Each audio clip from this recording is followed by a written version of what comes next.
जय गुरुजी, शुक्राना गुरुजी, अनंतम अनंतम शुक्राना गुरुजी। गुरुजी महाराज जी के श्री चरणों में कोटि कोटि प्रणाम और गुरुजी की प्यारी सभी संगत को जय गुरुजी। संगत जी, कहा जाता है कि जब इंसान सच्चे गुरु की शरण में आ जाता है तो उसके जीवन की दिशा ही बदल जाती है। गुरुजी का नाम सिमरन मात्र करने से मन को शांति मिलती है, डर दूर हो जाता है और जीवन की कठिन से कठिन परिस्थितियां भी सरल लगने लगती हैं। असल परिवर्तन बाहर की दुनिया में नहीं, बल्कि हमारे अंदर होता है, हमारी सोच में, हमारे विश्वास में और हमारे समर्पण में। जब हमें गुरु पर सच्चा विश्वास करना आ जाता है, तब चिंताएं अपने आप हल्की हो जाती हैं, क्योंकि हमें ये भरोसा हो जाता है कि जो भी हो रहा है वो गुरु जी की कृपा से ही हमारे कल्याण के लिए हो रहा है। गुरु जी हमें सिखाते हैं कि जीवन को बोझ नहीं, बल्कि एक सुंदर यात्रा की तरह जीना है, जहां हर पल में उनका साथ और आशीर्वाद हमारे साथ होता है। संगत जी, आज का ये सत्संग भी हमें यही अनुभव करवाएगा कि गुरु की शरण में आने के बाद कैसे जीवन की परेशानियां धीरे धीरे समाप्त होती हैं, विश्वास मजबूत होता है और जीवन सच में आसान और आनंदमय बन जाता है।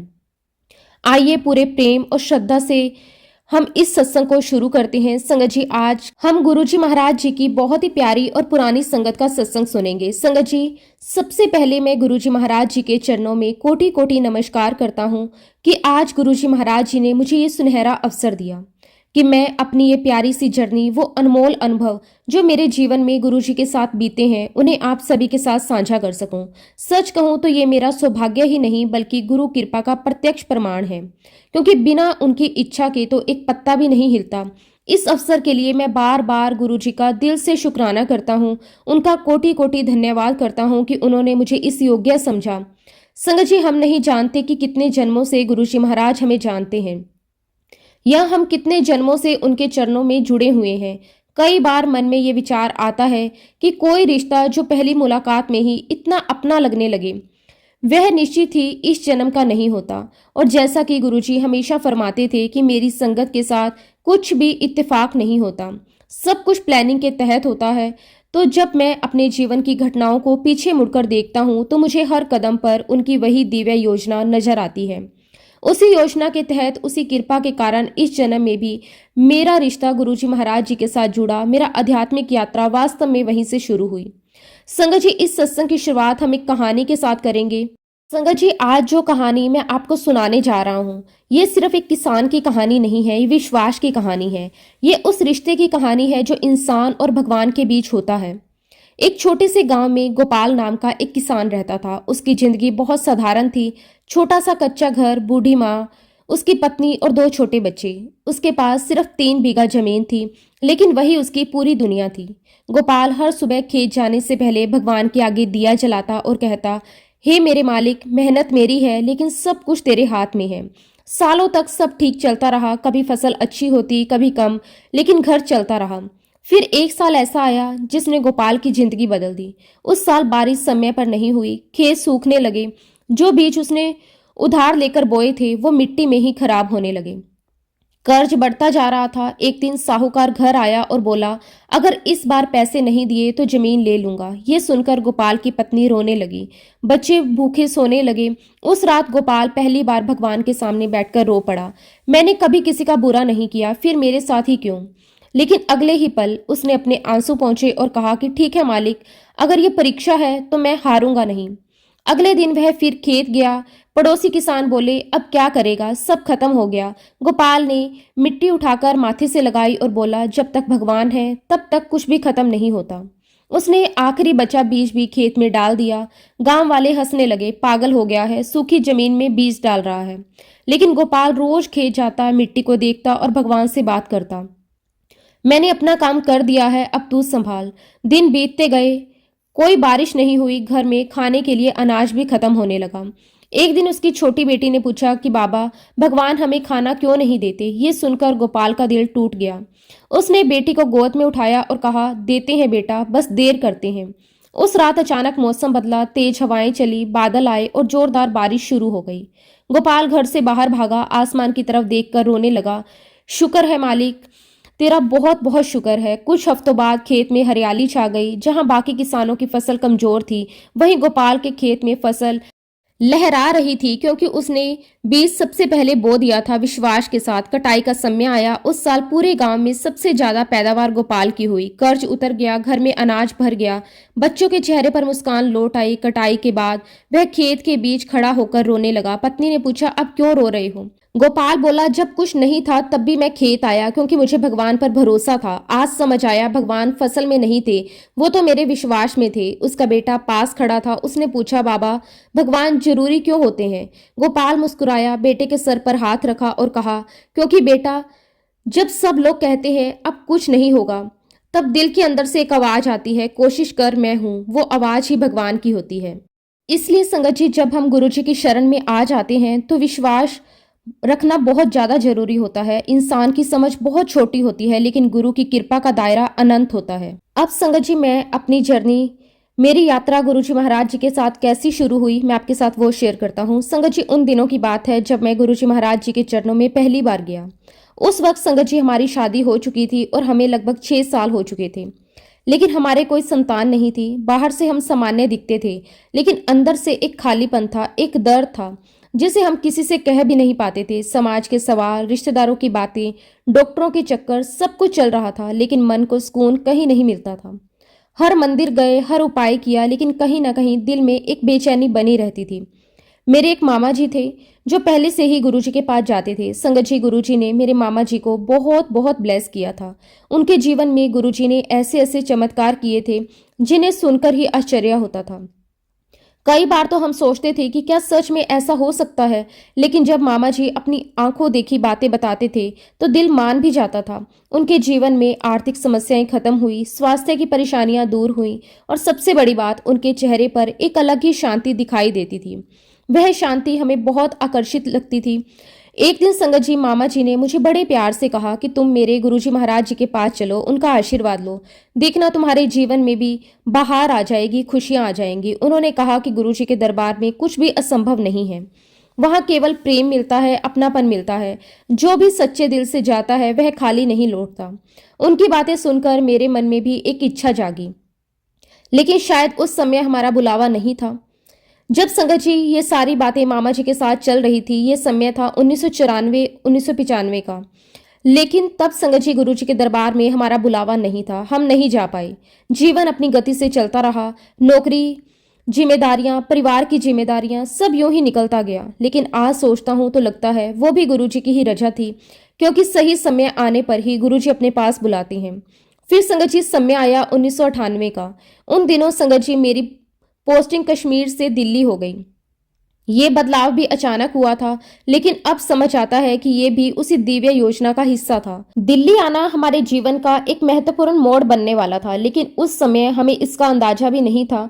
यही वह समय था जब गुरुजी महाराज जी ने अपने दरबार में मुझे बुलाया। एक दिन की बात है, मामा जी हमारे घर पर आए हुए थे। उनके चेहरे पर हमेशा की तरह एक अलग ही चमक थी। उन्होंने आते ही कहा कि गुरुजी दिल्ली आए हुए हैं, अंपायर स्टेट में। मैं चाहता हूं कि तुम दोनों मेरे साथ चलो, गुरुजी का आशीर्वाद लो। इस बार ना जाने क्यों मेरे मन ने तुरंत हाँ कर दी। ऐसा लगा जैसे अंदर से कोई आवाज कह रही हो कि अब समय आ गया है। खैर संगत जी, हम दोनों मामा जी के साथ गुरुजी के दर्शन करने अंपायर स्टेट पहुंच गए।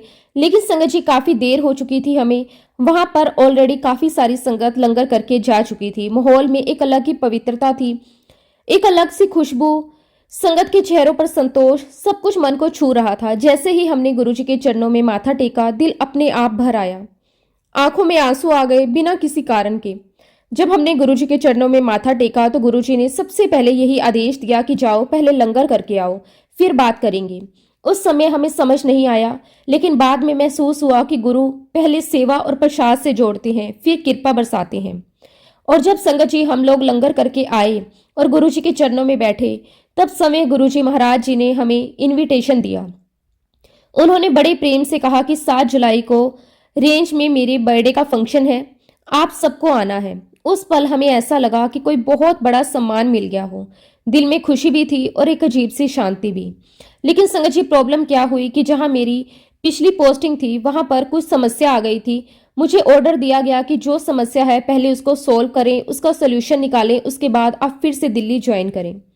जिम्मेदारी भी जरूरी थी, और आदेश का पालन भी करना था। इस कारण से संगत जी मुझे गुरुजी के बर्थडे के फंक्शन में जाने का सौभाग्य प्राप्त नहीं हुआ। हालांकि मेरा परिवार गया था, मेरी वाइफ, मेरी मम्मी पापा, इन सब लोगों ने गुरुजी के जन्मदिन का फंक्शन अटेंड किया।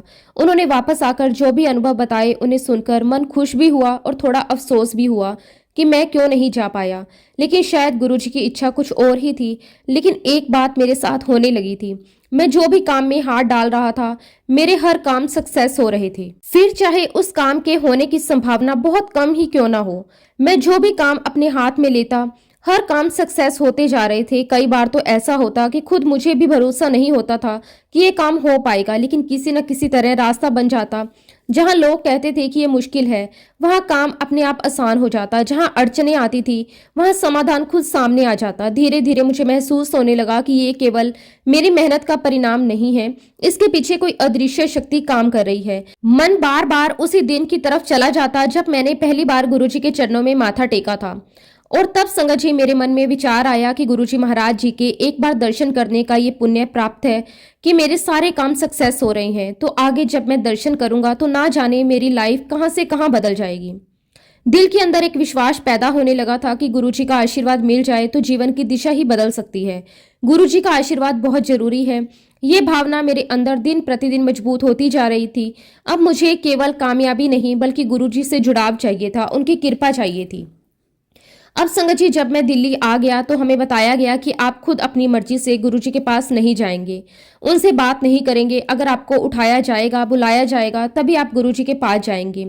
ये सुनकर शुरुआत में थोड़ा अजीब लगा, क्योंकि इंसान का स्वभाव होता है कि वह अपनी इच्छा से आगे बढ़े। लेकिन धीरे धीरे समय आया कि ये भी एक सीख है, अहंकार को खत्म करने की, धैर्य रखने की, गुरुजी की मर्जी का इंतजार करने की। अब संगत जी हमें गुरुजी के पास जाते जाते करीब 1 साल हो चुका था। और इस बीच में संगत जी मेरी वाइफ के साथ एक बहुत ही अनोखी घटना घटी। गुरुजी के दरबार में एक पुराने संगत अंकल आते थे। वह अक्सर मेरी वाइफ से पूछते थे कि आंटी एनी गुड न्यूज। उनके पूछने का तरीका बहुत ही स्नेह भरा होता था, लेकिन हर बार ये सवाल दिल को थोड़ा चुभ भी जाता था, क्योंकि हम खुद उसी इंतजार में थे। संगत जी हर बार मेरी वाइफ कहती कि नहीं अंकल, अभी तो ऐसी कोई खबर नहीं है। चेहरे पर मुस्कान होती थी, लेकिन अंदर कहीं ना कहीं दर्द भी होता था। अब संगत जी ऐसे पूछते पूछते करीब 1 साल निकल चुका था, समय बीत रहा था, लेकिन हमारी स्थिति वही थी। कई बार मन में प्रश्न भी आता था कि क्या हमारी सुनवाई नहीं हो रही, लेकिन फिर मन समझा लेता था कि शायद अभी समय नहीं आया। एक दिन उन अंकल ने मेरी आंटी से कहा कि चलो आज तुम मेरे साथ गुरुजी के पास चलो। आखिर गुरुजी तुम्हारा इतना टेस्ट क्यों ले रहे हैं, इतनी परीक्षा क्यों ले रहे हैं, क्यों तुम्हें ब्लेस नहीं कर रहे। जब उन्होंने ये कहा तो उसमें अपनापन भी था और थोड़ा भावुकता भी थी। जब अंकल ने ये बात कही तो मेरी आंटी को ऐसा लगा कि अंकल गुरुजी के काफी करीब हैं और फेवरेट भी हैं, तो हमें लगा कि आज तो हमारा काम हो ही जाएगा। मन में एक उम्मीद जाग गई, आज शायद जीवन बदल जाएगा। अब संगत जी वो अंकल मेरी आंटी को लेकर गुरुजी महाराज जी के सामने गए और उन्हें सामने खड़ा कर दिया। गुरुजी से कहा कि गुरुजी आप इसका कल्याण क्यों नहीं करते। उस पल वातावरण थोड़ा गंभीर हो गया। हम सबकी नजर गुरुजी पर थी। अब क्या होगा। अब संगत जी अंकल की ऐसी बात सुनकर गुरुजी ने अंकल से तो कुछ भी नहीं कहा, लेकिन गुरुजी ने मेरी वाइफ की तरफ देखा और उसे कहा कि दौड़ जा, बड़ी आई अप्रोच लाने वाली। संगत जी गुरुजी के ऐसा बोलते ही मेरी आंटी वाक्य में ही दौड़कर बाहर चली गई। वह पल थोड़ा अजीब भी था और थोड़ा दर्द भरा भी था, क्योंकि उम्मीद के साथ गए थे और उल्टा सुनने को मिला। लेकिन गुरुजी की हर बात के पीछे कोई गहरा अर्थ होता है, ये बात हमें बाद में समझ आई। वो अंकल पीछे पीछे आए और मेरी आंटी को एक बात कही और कहा कि इसका मतलब ये है कि अभी तुम्हारा वक्त नहीं आया। उस समय ये बात सुनकर थोड़ा दुख जरूर हुआ, लेकिन साथ ही दिल में ये भी बैठ गया कि गुरुजी सब जानते हैं, उनके सामने कुछ भी छिपा नहीं है। वो जानते हैं कब क्या देना है, कैसे देना है। इंसान जल्दी में होता है, लेकिन गुरु का समय हमेशा परफेक्ट होता है। तो संगत जी मैं आप सबसे यहाँ एक बात कहना चाहूंगा कि गुरुजी महाराज जी ने संगत के हर कार्य के लिए एक समय निर्धारित किया हुआ है। किस संगत के जीवन में क्या चेंजेस आने वाले हैं, उस संगत का किन किन माध्यमों से कल्याण करना है, कल्याण करने का तरीका क्या होगा और वह किस वक्त होगा, ये सब कुछ गुरुजी महाराज जी ने पहले से निर्धारित किया हुआ है। इंसान अपने सीमित दिमाग से सोचता है कि अभी क्यों नहीं हुआ, मेरे साथ ही देरी क्यों हो रही है, लेकिन गुरुजी की दृष्टि बहुत व्यापक होती है। वह केवल वर्तमान नहीं देखते, वह हमारे कर्मों का हिसाब, हमारे जीवन की दिशा, हमारे भविष्य का संपूर्ण चित्र देखते हैं। इसलिए जो भी होता है सही समय पर होता है। और यहाँ पर मैं इस बात पर जोर दूंगा कि हमारे मन में ये भाव बिल्कुल भी नहीं आना चाहिए कि हम क्यों जा रहे हैं गुरुजी की संगत में। हम गुरु जी के सत्संग में क्यों जा रहे हैं, हमारा तो अभी तक कल्याण भी नहीं हुआ है, हमारा तो कोई फायदा भी नहीं हुआ है, ऐसी सोच हमारे मन में नहीं आनी चाहिए। क्योंकि जब हम लाभ हानि के तराजू में गुरु को तोलते हैं, तब हम वास्तव में गुरु जी से जुड़ ही नहीं पाते। गुरु जी से जुड़ाव सौदेबाजी से नहीं है, ये तो प्रेम और समर्पण का रिश्ता है। हमारे मन में गुरु जी के प्रति पूर्ण समर्पण की भावना आनी चाहिए। हमें ये विश्वास रखना चाहिए कि चाहे अभी हमें समझ आए या ना आए, लेकिन जो हो रहा है वो हमारे भले के लिए हो रहा है। तभी संगत जी हमारा कल्याण संभव है। जब हम अपने तर्क, अपने डर, अपनी शंकाएं गुरु जी के चरणों में रख देते हैं, तब असली परिवर्तन शुरू होता है। और संगत जी हमें भी समय के साथ साथ ये समझ आने लगा है कि गुरु जी महाराज हमेशा कहा करते थे कि अपनी चप्पलों के साथ में अपना इफ बट किंतु परंतु बाहर छोड़कर आया करो, अपना दिमाग बाहर छोड़कर आया करो। उस समय ये बात केवल एक वाक्य ही लगती थी, लेकिन धीरे धीरे इसके अंदर छुपा गहरा अर्थ समझ आया। जब तक हमारे मन में शंका है, तब तक हमारे अंदर गणित चल रहा है, ये होगा या नहीं होगा, मुझे मिलेगा या नहीं मिलेगा, तब तक हम पूर्ण रूप से समर्पित नहीं हो सकते। और मैं अपने अनुभव से एक बात और कह सकता हूँ कि जब हमारे मन में ख्याल आता है कि हमारा ये काम होगा या नहीं होगा, हम सक्सेस होंगे या नहीं होंगे, जब तक हम इन चीजों से ऊपर नहीं उठेंगे, संगत जी हमारा कल्याण कैसे संभव है। क्योंकि वह वही समय होता है जब गुरु जी महाराज हमारी परीक्षा ले रहे होते हैं, वो हमें परख रहे होते हैं, हमारा फेथ, हमारा विश्वास गुरु जी में कितना है। क्या हम केवल अच्छे समय में विश्वास करते हैं या कठिन समय में भी उतना ही भरोसा रखते हैं। और जैसा कि संगत जी मैंने कहा कि हर कार्य का, हर कल्याण का एक समय निर्धारित है, ठीक उसी प्रकार गुरु जी महाराज जी ने हमारा भी कल्याण करवाया और सही समय आने पर गुरु जी ने ब्लेस किया। उनके आशीर्वाद से मुझे 2 बेटे हुए और अक्सर संगत मुझे कहती है कि गुरु जी ने आपको एक पर एक फ्री दिया है। ये बात सुनकर हम भी मुस्कुरा देते हैं, लेकिन इसके पीछे भी गुरु जी की बहुत बड़ी कृपा छुपी हुई है और उसका भी एक बहुत बड़ा सत्संग है।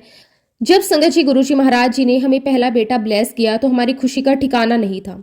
इतने वर्षों का इंतजार, इतनी प्रार्थनाएं, इतने आंसू, सब एक पल में जैसे धन्य हो गए। हमने महसूस किया कि सच में गुरु के घर देर है, अंधेर नहीं। तब मैंने और मेरी आंटी ने यह विचार किया कि हम अपने बच्चे को गुरु जी के पास लेकर जाएंगे, उनका आशीर्वाद दिलाएंगे, क्योंकि जो मिला है वो उनकी ही कृपा से मिला है। तो सबसे पहले उन्हीं को हम समर्पित करना चाहते हैं। संगत जी, मैं और मेरी आंटी हमारे बेटे को लेकर गुरु जी के दरबार गए। हमने हमारे बच्चे को गुरु जी के चरणों में रख दिया। वो पल आज भी याद करके रोंगटे खड़े हो जाते हैं। एक तरफ माता पिता का प्रेम था, दूसरी तरफ गुरु जी के चरणों में पूर्ण समर्पण की भावना थी। गुरु जी महाराज जी ने उसे ब्लेस किया और ब्लेस करते हुए गुरु जी ने मेरी आंटी से कहा, एक मुंडा और ले ले।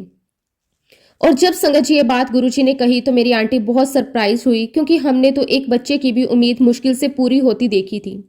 और जैसा कि संगत जी हम इंसान की छोटी बुद्धि होती है, हमने भी अपनी बुद्धि लगाई। मेरी वाइफ के मन में वही छोटी सोच आई। पहले वाले बच्चे के समय मुझे बहुत ज्यादा इलाज से गुजरना पड़ा, बहुत तकलीफ भी हुई, मानसिक तनाव भी रहा, शारीरिक दर्द भी रहा, लेकिन गुरुजी महाराज जी के आशीर्वाद से मुझे एक बेटा हुआ। हम तो बस इसको पालेंगे, दूसरे बच्चे के बारे में तो हम सोच भी नहीं सकते। खैर संगत जी, गुरुजी मेरी वाइफ को हर बार यही बोलते रहे, एक मुंडा और ले ले। गुरुजी का वचन बार बार आता रहा, लेकिन हमारी समझ सीमित थी। हम अपने डर और अनुभव के कारण हाँ नहीं कर पा रहे थे। लेकिन मेरी वाइफ ने कभी भी हाँ नहीं कही। समय गुजरता गया, जीवन सामान्य चल रहा, लेकिन गुरुजी का वचन कहीं ना कहीं मन के अंदर बैठा हुआ था। और फिर एक ऐसा वक्त आया हमारे जीवन में जब हमें लगा ही नहीं कि गुरुजी ने जो आशीर्वाद दिया है वो हमें सहज स्वीकार कर लेना चाहिए। जब गुरु दे रहे हैं तो उसके पीछे भी कोई कारण होगा। डर छोड़कर विश्वास करना चाहिए। और फिर संगत जी मेरी वाइफ ने कहा कि हाँ जी गुरुजी, आप मुझे ब्लेस कर दीजिए। और फिर संगत जी गुरुजी के आशीर्वाद से हमें दूसरा बेटा हुआ और हमारे दोनों बच्चों के बीच में 2 साल का गैप है। और संगत जी यहाँ मैं आपको बताना चाहूंगा कि मेरे दूसरे बच्चे के समय मेरी वाइफ को किसी भी इलाज से नहीं गुजरना पड़ा, बल्कि संगत जी गुरुजी के आशीर्वाद से जो गुरुजी ने मंत्र कहा था उसी मंथ में मेरी वाइफ ने कंसीव किया। ये हमारे लिए किसी चमत्कार से कम नहीं था। जहां पहले इतना संघर्ष था, वहां दूसरी बार सब कुछ सहज हो गया। और संगत जी, जो गुरुजी ने हमारा कल्याण किया, हमें ब्लेस किया, उसके अनुभव के आधार पर मैं ये बात कह सकता हूँ कि गुरुजी महाराज जो भी हमारे लिए प्लान करते हैं या जो कुछ भी हमारे लिए देखते हैं, हमारे भविष्य के लिए देखते हैं, वो तो हम जीवन में कभी सोच भी नहीं सकते। हमारी सोच वहां तक जा भी नहीं सकती। इंसान अपने सीमित अनुभवों, सीमित समझ के आधार पर ही भविष्य की कल्पना करता है, लेकिन गुरु की दृष्टि अनंत होती है। वह केवल आज नहीं देखते, वह आने वाले वर्षों को देखते हैं, आने वाले मोड़ों को देखते हैं, उन परिस्थितियों को देखते हैं जिनका हमें कभी आभास भी नहीं होता। ऐसा सिर्फ वही व्यक्ति कर सकता है जो साक्षात ईश्वर हो। और वाक्य में ही संगत जी गुरु जी महाराज साक्षात भगवान है, रब है, ईश्वर है।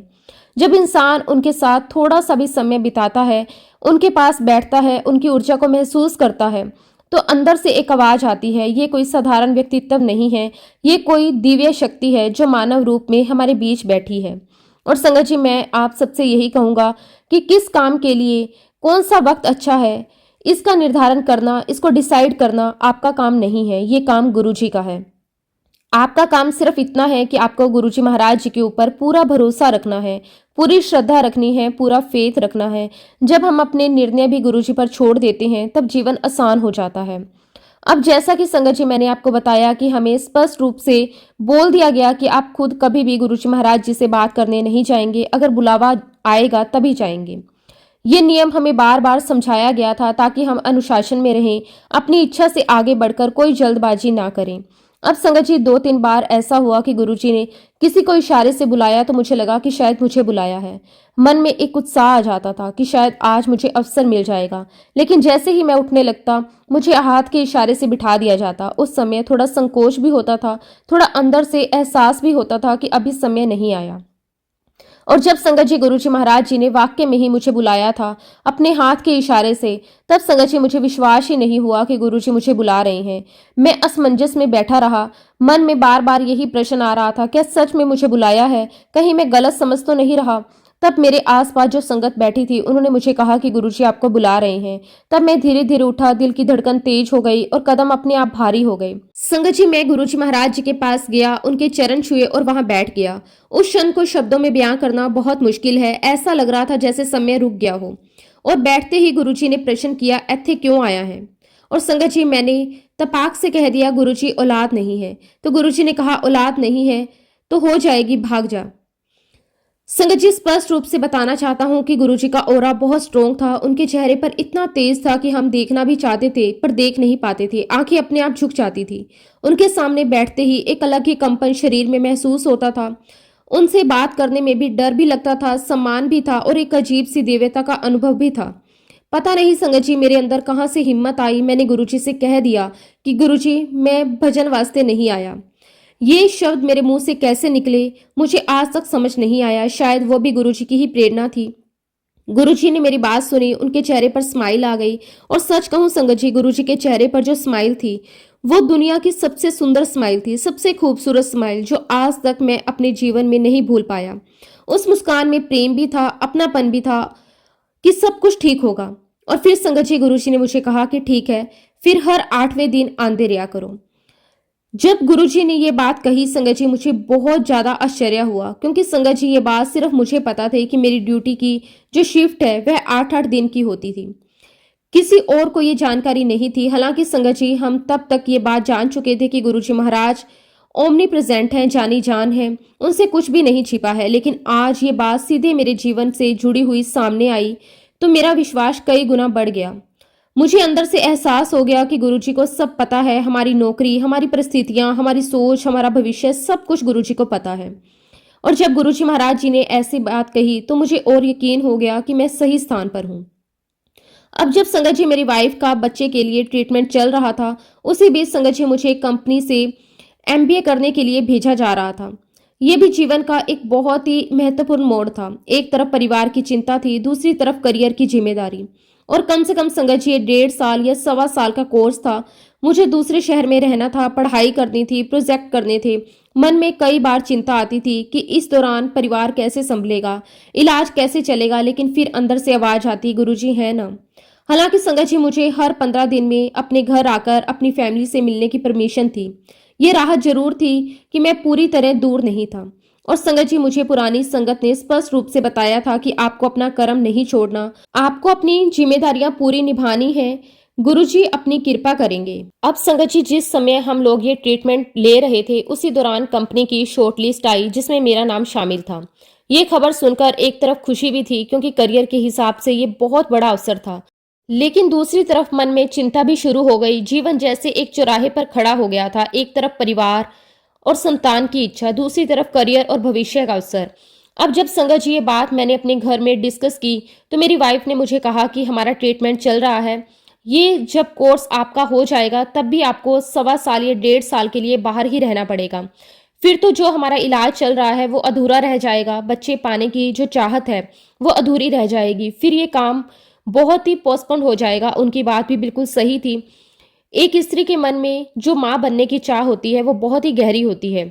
उन्होंने इतने समय से संघर्ष किया था, इलाज करवाया था, उम्मीदें लगाई थी, तो उनका डर स्वाभाविक था। अब संगत जी समझ में नहीं आ रहा था कि करें तो क्या करें। मन बार बार उलझ जाता था। अगर मैं मौका छोड़ दूं तो शायद करियर का नुकसान हो जाएगा, अगर मैं चला जाऊं तो परिवार और इलाज प्रभावित हो जाएगा। ऐसी सिचुएशन में इंसान की समझ काम करना बंद कर देती है और ऐसी सिचुएशन में सिर्फ एक ही हल था कि गुरुजी महाराज जी से पूछ लेते हैं, क्योंकि जब इंसान की बुद्धि काम नहीं करती तब गुरुजी का मार्गदर्शन ही रास्ता दिखाता है। फिर संगत जी हम लोग गुरुजी के दरबार गए। हम लोग संगत में बैठे हुए थे। वातावरण हमेशा की तरह शांत और दिव्य था। अंदर ही अंदर मैं प्रार्थना कर रहा था कि गुरुजी कोई रास्ता दिखा दें। और संगत जी मैं और मेरी वाइफ हम गुरुजी महाराज जी के पास गए। मैंने गुरुजी से कहा कि गुरुजी मेरा नाम कंपनी के थ्रू शॉर्टलिस्ट हुआ है, मुझे एमबीए के लिए बाहर जाना पड़ेगा। आपने हमें बच्चा ब्लेस किया है तो आगे कैसे क्या होगा गुरुजी? तो गुरुजी ने एक ही लाइन कही, अपॉर्चुनिटी बार बार नहीं मिलती, ऐसे मौके बार बार नहीं मिलते। और गुरुजी ने कहा कि तुम एग्जाम दो। संगत जी गुरुजी की ये बात सुनकर मुझे तो अंदर से विश्वास आ गया कि जो वो कह रहे हैं वही सही है। लेकिन गुरुजी की इस बात से मेरी वाइफ बिल्कुल भी खुश नहीं थी, क्योंकि इंसान का मन डरता है, खास तौर पर तब जब हमें पहले से ही काफी संघर्ष किया हो। लेकिन गुरुजी की माया गुरुजी ही जाने, उन्होंने क्या करना था, क्या सही समय था, वो तो वही जानते थे। उस समय हमें केवल आज्ञा का पालन करना था। खैर संगत जी गुरुजी की आज्ञा पाकर मैंने एग्जाम दिया। दिल में विश्वास था कि अब जो होगा अच्छा होगा। जिस दिन मेरा रिजल्ट आया संगत जी उसी वक्त मुझे और मेरी वाइफ को 3rd IUI प्लान के लिए जाना था। डॉक्टर ने हमें साफ कह दिया था कि अगर IUI से काम नहीं बनेगा तो फिर IVF करना पड़ेगा। ये सुनकर मन पहले ही भारी था, लेकिन IVF एक लंबी और कठिन प्रक्रिया होती है, शारीरिक भी और मानसिक भी। संगत जी हम लोग तीसरे IUI के लिए गए और तभी ऑफिस से मेरे पास फोन आ गया कि आपको तुरंत ऑफिस आना है। उस समय मन और भी उलझ गया, इधर अस्पताल उधर ऑफिस। संगत जी मैंने अपनी वाइफ को घर भिजवाया और जैसे ही मैं ऑफिस गया तो मुझे खबर दी गई कि मेरा सिलेक्शन हो गया है। उस पल एक साथ कई भावनाएं आई, खुशी, आश्चर्य, गुरुजी के प्रति विश्वास। और उसके बाद संगत जी मैं और मेरी वाइफ गुरुजी के पास गए। मैंने गुरुजी महाराज जी को ये समाचार दिया कि गुरुजी मेरा सिलेक्शन हो गया। और उसी वक्त गुरुजी ने मेरी वाइफ की तरफ देखकर कहा, फिर तो कल्याण हो गया। अब संगत जी हमारा क्या कल्याण होने वाला था ये तो हमें बाद में ही पता चलने वाला था। उस समय तो हम केवल शब्द सुनकर ही खुश हो गए थे, लेकिन उनके पीछे छुपा अर्थ कुछ दिनों बाद सामने आया। अब संगत जी 10 दिन के बाद मैंने ज्वाइन किया। नई जगह, नया माहौल, पढ़ाई का दबाव सब शुरू हुआ गया। और ज्वाइन करने के बाद 1 हफ्ते बाद मैं अपने घर आया। तब संगत जी मेरी वाइफ ने मुझे न्यूज़ दी कि शी इज़ प्रेग्नेंट। और उस पल जो खुशी हुई उसे शब्दों में बयां करना असंभव है। जैसे अचानक सब कुछ बदल गया हो। हमारी चिंताएं, हमारे डर सब खत्म हो गए, केवल गुरुजी की कृपा सामने खड़ी थी। संगत जी गुरुजी महाराज जी के आशीर्वाद से मेरी वाइफ की प्रेगनेंसी बहुत स्मूथली निकली। जहां पहले हर चीज मुश्किल लगती थी वहां इस बार सब कुछ सहज था। संगत जी ये जहां पर पढ़ाती थी कॉलेज में, वहीं पर इसको रहने के लिए मिल गया, यानी रहने की समस्या भी खत्म हो गई। मेरी वाइफ को आने जाने का जो प्रॉब्लम था वो भी सोल्व हो गया। यानी गुरुजी ने केवल संतान का आशीर्वाद ही नहीं दिया, बल्कि उसके आसपास की सारी परिस्थितियां भी आसान कर दी। जैसा कि मैंने आपको पहले बताया संगत जी कि जब हम दोनों हमारे पहले बेटे को गुरुजी के पास आशीर्वाद के लिए लेकर गए तो गुरुजी ने मेरी आंटी से कहा कि आंटी एक मुंडा और ले ले। अब संगत जी हमारी पहले बच्चे के बाद कुछ समय के बाद मेरा ट्रांसफर ऑर्डर आ गया। मैंने बहुत कोशिश की कि मैं अपने ट्रांसफर ऑर्डर को चेंज करवा लूं, लेकिन वह चेंज नहीं हो रहा था। संगत जी हमारा बच्चा भी छोटा था, घर की जिम्मेदारियां बढ़ गई थी। एक तरफ नौकरी का दबाव था, दूसरी तरफ परिवार की चिंता। मन में बार बार यही विचार आता था कि अगर इतनी दूर जाना पड़ा तो परिवार कैसे संभलेगा, छोटे बच्चे की देखभाल कैसे होगी। संगत जी मैंने सारी अप्रोचेस लगा ली थी, अपने सीनियर्स तक से बात कर ली थी, एडी चोटी का जोड़ लगा लिया था। जितना भी मैं कर सकता था मैंने किया, फोन किए, मीटिंग्स की, सब कुछ किया, लेकिन संगत जी मेरा ट्रांसफर नहीं रुक रहा था। जैसे हर दरवाजा बंद हो रहा था। उस समय इंसान को अपनी असहायता का एहसास होता है कि हम कितना भी प्रयास कर लें कुछ चीजें हमारे बस में नहीं होती। फिर फाइनली मैं गुरुजी के पास गया, गुरुजी के चरणों में माथा टेका। अंदर से मन भारी था लेकिन उम्मीद भी थी। अब समाधान मिलेगा। मैंने गुरुजी से कहा कि गुरुजी, मेरी पोस्टिंग वेस्ट बंगाल हो गई है।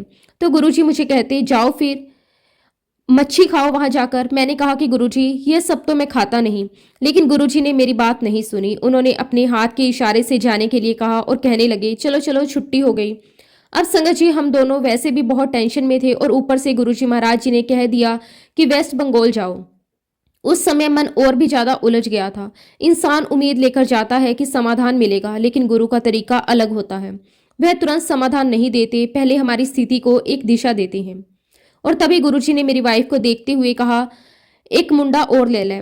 और पता नहीं संगत जी, मेरी वाइफ के मन में क्या आया। शायद वह उस समय बहुत ही भावुक थी, बहुत परेशान थी। उसने तुरंत गुरुजी से कह दिया कि गुरुजी, अगर ये चले जाएंगे तो मुंडा किवें दोगे। तब गुरुजी ने मुझे कहा कि ए तो टेक्निकल प्रॉब्लम हो गई, जा फिर ट्रांसफर कैंसिल कर दिता। संगत जी, ये शब्द सुनते ही जैसे अंदर से बिजली सी दौड़ गई, क्योंकि जैसा कि मैंने आपको बताया कि मैंने एडी चोटी का जोड़ लगा लिया था। मेरे जो भी सीनियर्स थे उन सब ने भी आकर बात करके देख ली थी, लेकिन मेरा ट्रांसफर चेंज नहीं हो रहा था। हर जगह से एक ही जवाब मिल रहा था, अब कुछ नहीं हो सकता। लेकिन संगत जी, जब मैं गुरुजी महाराज जी से मिला, उन्होंने आशीर्वाद दिया। उसके 2 दिन के बाद जब मैं ऑफिस गया तो संगत जी, वहां जो सीनियर आए हुए थे, उस दिन उनका वहां आने का कोई सेंस ही नहीं था। लेकिन ये तो गुरुजी महाराज जी की कृपा थी। उनसे जब मेरी इस बारे में मुलाकात हुई, बातचीत हुई, तो उन्होंने मुझे कहा लिख कर दो। और संगत जी, जब मैंने लिख कर दिया तो 2 दिन के बाद मेरे पास खबर आ गई कि जहां आपने पहले ज्वाइन किया हुआ था, आप वहीं पर कंटिन्यू कर सकते हैं। अब संगत जी, आप सोचिए, जो काम महीनों से नहीं हो रहा था, जो हर प्रयास के बाद भी नहीं हो रहा था, वह 2-3 दिन के अंदर हो गया। ये केवल प्रशासनिक बदलाव नहीं था, ये गुरु कृपा का प्रत्यक्ष अनुभव था। अब संगत जी, मेरी ज्वाइनिंग डेट भी बहुत प्यारी है। मैंने ज्वाइन किया 7 जुलाई 2001 को। उसके बाद हम गुरुजी के बर्थडे सेलिब्रेशन में गए। वो दिन हमारे लिए और भी खास बन गया, क्योंकि जीवन की एक बड़ी चिंता समाप्त हो चुकी थी। जैसा कि संगत जी, आपको याद होगा, जब मेरा ट्रांसफर वेस्ट बंगाल के लिए आया था तो गुरुजी महाराज जी ने मुझे कहा था कि जाओ भात मच्छी खाओ। इसी पर संगत जी, मैं आपको गुरुजी का एक वचन बताता हूँ जो हमने अपने कानों से उनकी प्रेजेंस में सुना। एक बार की बात है, हम लोग गुरुजी के दरबार में बैठे हुए थे। वातावरण हमेशा की तरह शांत था। तभी संगत जी, सभी संगत को जाने का आदेश हुआ। सबको अपने अपने घर जाना है। तभी इसी बीच एक बहुत ही पुराने सेवादार अंकल आए। उन्होंने अनाउंस किया कि गुरुजी का आदेश हुआ है कि सभी बड़े मंदिर चलेंगे। संगत जी, हम लोग करीब 10 से 15 संगत होंगे। हम सब ने अपनी गाड़ियां उठाई, गुरुजी के साथ बड़े मंदिर चले गए। उस समय हमारे मन में एक उत्साह था कि अचानक ये अवसर मिल गया। उस दिन बड़े मंदिर में गुरुजी के बचपन के दोस्त भी आए हुए थे। वह उनके पास बैठे हुए थे। पुरानी यादों की बातें हो रही थी। माहौल बहुत ही दिव्य था। ऐसी ही कुछ बातचीत चलते हुए गुरुजी ने अपना एक वचन सुनाया। उन्होंने कहा कि जानवर को खाना जानवर का काम है, इंसान का काम नहीं। ये वाक्य बहुत साधारण लग सकता है, लेकिन उसके अंदर बहुत गहरा संदेश था। हालांकि संगत जी, जब मैं कॉलेज के दिनों में था और एक्सरसाइज करता था, तब मैं नॉनवेज खाता था। लगभग 2 साल तक मैंने नॉनवेज खाया। उस समय मुझे लगता था कि ये सामान्य बात है। लेकिन संगत जी, जब भी नॉनवेज खाता तो उसकी तरफ देखकर कभी नहीं खाता था। जब भी उस पर नजर पड़ती तो मन में एक अजीब सी हीन भावना सी आ जाती, जैसे अंदर कहीं कुछ स्वीकार नहीं कर रहा हो। और जिस दिन मैंने गुरुजी का ये वचन सुना संगत जी, कि जानवर को खाना जानवर का काम है, इंसान का नहीं, तब तो संगत जी, गुरुजी के इस वचन की जो छाप है वह मेरे दिल, दिमाग और मेरी सोच पर हमेशा के लिए पड़ गया। ऐसा लगा जैसे किसी ने अंदर की चेतना को झंझोर दिया हो। कई बार इंसान को जीवन में बहुत सारी बातें समझाई जाती हैं, लेकिन वह केवल सुनकर निकल जाती हैं। पर कुछ शब्द ऐसे होते हैं जो आत्मा के भीतर उतर जाते हैं। गुरुजी का वह वचन मेरे लिए वैसा ही था। और उसी क्षण मेरे अंदर एक दृढ़ निश्चय हो गया कि जीवन में अब कभी भी नॉनवेज नहीं खाना। ये कोई मजबूरी नहीं थी, ये कोई नियम नहीं था, ये अंदर से आया हुआ निर्णय था। जब निर्णय भीतर से आता है तब उसे निभाने में कठिनाई नहीं होती। और दूसरा वचन गुरुजी महाराज जी ने कहा कि मेरे पास दुनिया जहान के लोग आते हैं और सभी कोई मुझसे अपनी दुनियावी चीजें मांगते हैं, लेकिन कोई भी मुझसे असल चीज तो मांगता ही नहीं है। और मैं भी उनकी श्रद्धा देखकर उनको ये सारी चीजें दे भी देता हूँ, लेकिन असली दात तो वह होती है जो कोई मुझे ये आकर कहे कि गुरुजी, मेरे अंतरात्मा की तार परमात्मा से जोड़ दो। संगत जी, जब हमने ये वचन सुना तो ऐसा लगा जैसे हमारे सामने आध्यात्मिक जीवन का सार रख दिया गया हो। हम जीवन भर छोटी छोटी इच्छाओं के पीछे भागते रहते हैं, नौकरी, पैसा, घर, गाड़ी, सफलता, लेकिन ये सब सीमित है। असली चीज तो आत्मिक जुड़ाव है। और गुरुजी के इस वचन से मुझे ये बात बिल्कुल स्पष्ट हो गई कि ईश्वर को ईश्वर से मांगना या गुरुजी को गुरुजी से मांगने के अलावा अगर हम कुछ भी मांगते हैं संगत जी, तो वह बहुत छोटी चीजें हैं, क्योंकि जो हमें आनंद दे सकता है उससे हम सीमित मांग रहे होते हैं। और हमने गुरुजी महाराज जी को ये भी बोलते हुए सुना कि तुम लोग मुझसे मेरा नाम क्यों पूछते हो, मैं तो खुद ही अपना नाम भूल चुका हूं, तुम सिर्फ गुरुजी कहा करो। इस वचन में भी बहुत गहरा रहस्य था। ये अहंकार से पूर्ण मुक्त अवस्था का संकेत था, जहां व्यक्ति अपनी पहचान से भी परे हो जाता है। जब संगत जी सारे वचन हम बड़े मंदिर में सुन रहे थे, उस समय रात के 2:30 बज रहे थे, लेकिन हमें समय का बिल्कुल भी एहसास नहीं था। वातावरण इतना दिव्य था, नींद, थकान सब गायब थे। फिर संगत जी गुरु जी ने तीसरा वचन हमें सुनाया। उन्होंने कहा, आदमी औरत की सेवा करे, औरत अपने आदमी की सेवा करे। और किसी गृहस्थी के लिए इतना कर्म करना काफी होता है, लेकिन अगर भक्ति के मार्ग पर चलना है, भक्ति का रास्ता अपनाना है, तुम मेरे को आओ, तुम्हें और कहीं भटकने की आवश्यकता नहीं है। संगत जी, ये वचन गृहस्थ जीवन का पूरा सार था। पति पत्नी अगर एक दूसरे का सम्मान करें, सेवा करें, साथ निभाएं, तो वही सबसे बड़ा धर्म है। और अगर उससे आगे आध्यात्मिक मार्ग पर जाना है तो गुरु का सहारा आवश्यक है। संगत जी, ये सारे वचन हमने गुरु जी महाराज जी के श्री मुख से सुने और इन वचनों को हमने जीवन में ज्यों का त्यों अपना लिया। ये केवल सुनने की बात नहीं थी, बल्कि जीने की दिशा थी। खैर संगत जी, जब हमारे दोनों बच्चे हो गए, तब तक ऐसा समय आया हमारी लाइफ में जब मेरी पोस्टिंग मुंबई हो गई और मुझे वहां जाना पड़ा। ये भी जीवन का एक नया अध्याय था। संगत जी, ज्वाइन करने के 1 साल तक मैं मुंबई में रहा और मेरी वाइफ और बच्चे दिल्ली में रहे। परिवार से दूर रहना आसान नहीं होता, खासकर तब जब बच्चे छोटे हों, लेकिन जिम्मेदारी भी निभानी थी। अब एक बार की बात है संगत जी, मैं मुंबई से दिल्ली आया हुआ था और मैं अपनी वाइफ के साथ गुरुजी के दर्शन के लिए गया। तब गुरुजी ने मेरी वाइफ से पूछा, ये पीएचडी की हुंदी है, पीएचडी का फुल फॉर्म बताओ। अब संगत जी, मेरी वाइफ ने उसका फुल फॉर्म बताने की कोशिश की ही थी कि गुरुजी ने कहा, इसका मतलब होता है पागल होने दा डर। और ये बात सुनकर संगत जी हमें बड़ी हंसी आई। उस समय तो ये बात हमें मजाक लग रही थी, हम भी मुस्कुरा दिए। लेकिन संगत जी, हमें बाद में समझ आया कि गुरुजी महाराज जी ने ये पीएचडी की बात हमारे दिमाग में क्यों डाली। गुरु अक्सर संकेतों में बात करते हैं। उस समय बात साधारण लगती है, लेकिन उसका अर्थ भविष्य में समझ आता है। अब एक बार की बात है संगत जी, मैं गुरुजी के पास गया, उनके चरणों में बैठा हुआ था। उस समय का वातावरण आज भी मेरी आंखों के सामने वैसा ही ताजा है कि अभी अभी की बात है। चारों तरफ शांति थी, लेकिन उस शांति के भीतर एक अद्भुत ऊर्जा भी महसूस हो रही थी। मन पूरी तरह शांत था, जैसे किसी ने भीतर के सारे प्रश्नों को थाम लिया हो। तभी गुरुजी ने मेरी वाइफ की तरफ इशारा करते हुए कहा, एनो भी साथ लेकर जा, वरना मैं एक मुंडा और दे दूंगा। अब संगत जी, गुरुजी का तो आदेश हो गया था कि उनके शब्द हमारे लिए सिर्फ शब्द नहीं थे, वे आशीर्वाद थे और संकेत भी। लेकिन उस समय हमारी स्थिति बड़ी अजीब हो गई। एक तरफ गुरुजी का आदेश था, दूसरी तरफ हमारे सामने दुनियावी परिस्थितियां खड़ी थी। हम दोनों पति पत्नी एक दूसरे को देख रहे थे और मन में यही चल रहा था कि ये कैसे संभव होगा, क्योंकि संगत जी, मेरी वाइफ दिल्ली यूनिवर्सिटी में काम करती थी। उनकी नौकरी स्थिर थी, सम्मानजनक थी, और सबसे बड़ी बात यह थी कि वह नौकरी ट्रांसफरेबल नहीं थी। मेरी पोस्टिंग मुंबई हो चुकी थी, मुझे वहां रहना था। ऐसे में अगर वह नौकरी छोड़ देती तो ये बहुत बड़ा निर्णय होता। नौकरी छोड़ना सिर्फ आर्थिक फैसला नहीं होता, उसमें वर्षों की मेहनत, पहचान और भविष्य सब जुड़ा होता है। वैसे भी संगत जी, ये नौकरी कोई साधारण नौकरी नहीं थी। ये समय गुरुजी महाराज जी का आशीर्वाद था। 1998 में जब उन्हें ये नौकरी मिली थी, तब भी हमने इसे गुरुजी महाराज की कृपा ही माना था। इसलिए मन ये मानने को तैयार ही नहीं था कि जिस नौकरी को गुरुजी महाराज जी ने दिलवाया वही अब छोड़नी पड़े। उस दिन घर लौटते समय हम दोनों रास्ते भर यही सोचते रहे कि गुरुजी ने ऐसा क्यों कहा। उनका हर वचन किसी गहरे अर्थ से भरा होता है। धीरे धीरे हमने समझना शुरू किया कि जब गुरु आदेश देते हैं तो साथ ही रास्ता भी बनाते हैं, बस हमें धैर्य रखना होता है। तभी संगत जी, मेरी वाइफ ने एक दिन मुझसे कहा, एक रास्ता हो सकता है। मैंने पूछा कौन सा, तो उन्होंने कहा कि उनकी नौकरी में एक प्रावधान है कि अगर वह पीएचडी में इनरोल हो जाती तो उन्हें स्टडी लीव मिल सकती है, वो भी फुल पेड लीव। उस दौरान वह पढ़ाई भी कर सकती है और मेरे साथ भी रह सकती है। अब संगत जी, ये सुनकर हमें थोड़ी उम्मीद जगी, लेकिन साथ ही एक बड़ी चुनौती भी सामने थी, क्योंकि उन्होंने 1998 में ही पीएचडी के लिए अप्लाई किया था, लेकिन बहुत कोशिशों के बावजूद उनका रजिस्ट्रेशन नहीं हुआ था। दिल्ली यूनिवर्सिटी में पीएचडी में दाखिल होना आसान बात नहीं होती। वहां सीटें कम होती हैं और कई बार सालों साल इंतजार करना पड़ता है। इसलिए मन में यह भी डर था कि कहीं फिर वही ना हो जाए। लेकिन संगत जी गुरुजी का इशारा हो चुका था। जब उन्होंने पीएचडी का फुल फॉर्म पूछा था और पागल होने का डर कहा था, तब हमें ये बात मजाक लगी थी, पर अब समझ में आ रहा है कि वह पहले ही रास्ता दिखा चुके थे। मेरी वाइफ ने हिम्मत करके दोबारा आवेदन किया। संगत जी जो बात सालों में नहीं हुई थी, वह गुरु कृपा से 1 महीने के अंदर हो गई। सिर्फ 1 महीने में उनका रजिस्ट्रेशन हो गया। ये हमारे लिए किसी चमत्कार से कम नहीं था। हमें साफ महसूस हुआ कि ये सब गुरुजी महाराज जी की योजना थी।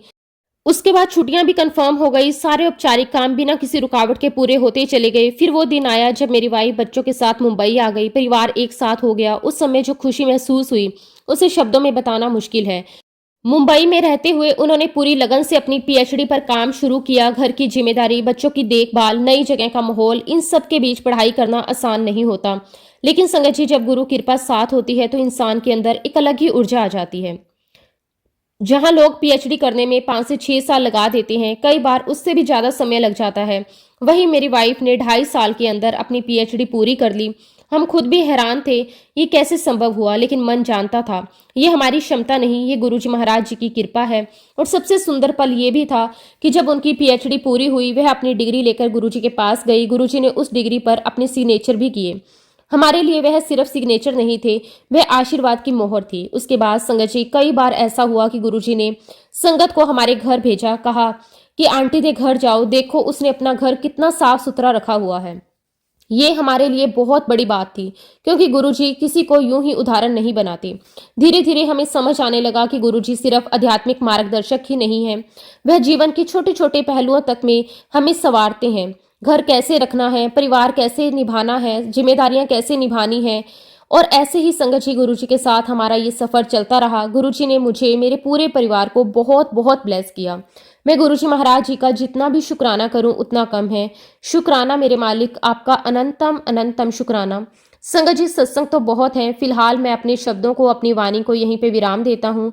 जब भी गुरुजी महाराज मुझे आज्ञा देंगे, मैं अपना अगला शुक्राना सत्संग आप सबके साथ जरूर शेयर करूंगा। जय गुरुजी, शुक्राना गुरुजी, अनंतम अनंतम शुक्राना गुरुजी।